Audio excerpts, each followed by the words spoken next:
రవి వాళ్ళ ఇంట్లో అమ్మ, నాన్న, తమ్ముడు, చెల్లి, ఇక ఒక ముసలవ్వ ఉండేది.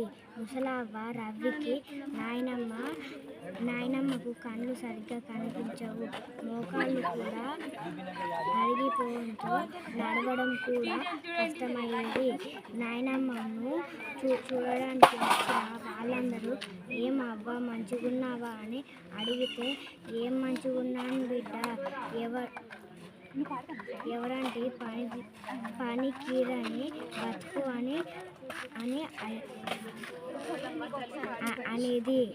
ఏం కాలేదు అవ్వ, అన్నిటికీ ఆ దేవుడే అని వచ్చిన వాళ్ళు అంటే అవ్వ ముఖం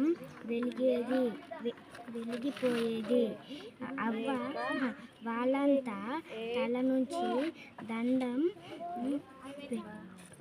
పెట్టుకుంటే చల్లగుళ్ళు బిడ్డ అని దీవించేది.